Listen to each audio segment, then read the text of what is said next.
So joining us now to talk about this for our Money Huddle today, back with us again, Seth Denson. He's a NewsMax contributor and a business and market analyst. Also with us, Dan Geltrude, who I'm sure has some really cool shoes on right now, even though we can't see him. He's an accounting professor at Montclair State University.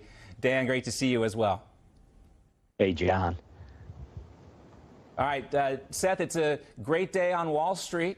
You're seeing lots of green there. I talked to some folks today saying that this is somewhat based on the election results, but also based on the fact that there's some optimism there. The inflation rate slightly lower than expected. Tell us what's going on.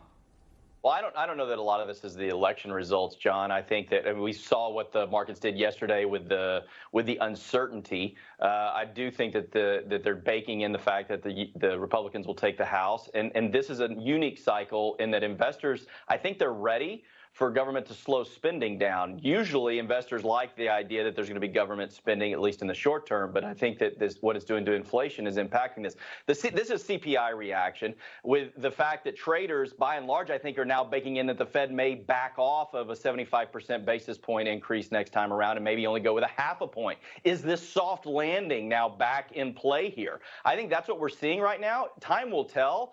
I want to be very clear, though. Prices aren't going down. They're just going up less fast. So we got to keep that in mind as we think about where the markets might go. Yeah, and you look at that graph, it's even a little bit misleading because, again, it shows this kind of downward trend, but inflation is still way higher than it needs to be. You would like to see it somewhere around 2%. So we're still like 5 percentage points away from where you'd like to see it. And I guess the next move is Jerome Powell's, Dan. He's been raising interest rates. We do expect more interest rate hikes to come. But is there some optimism now that maybe the end of those interest rate hikes someday in the future is in sight?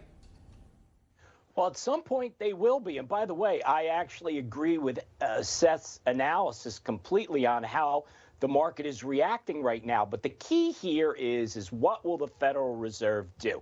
Now, although Seth's analysis may be correct, I do not believe that the Fed is going to take their foot off the gas. Why?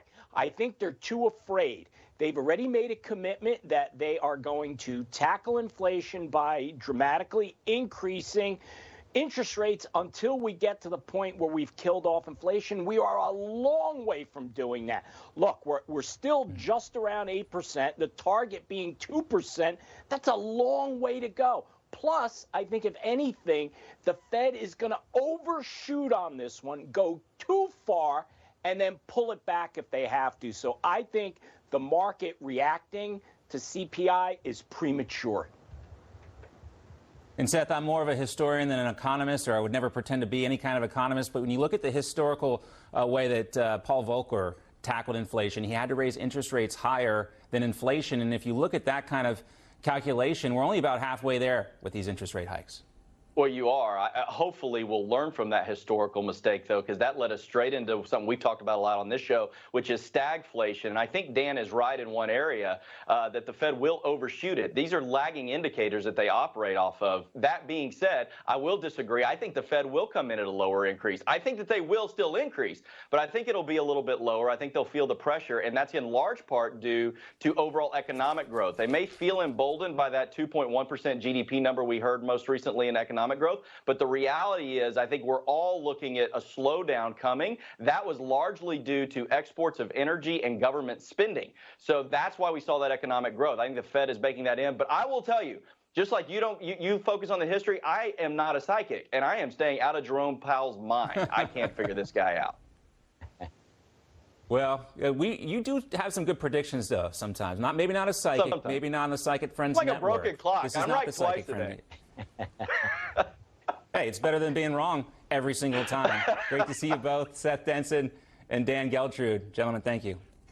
Thanks, John. Thanks, John.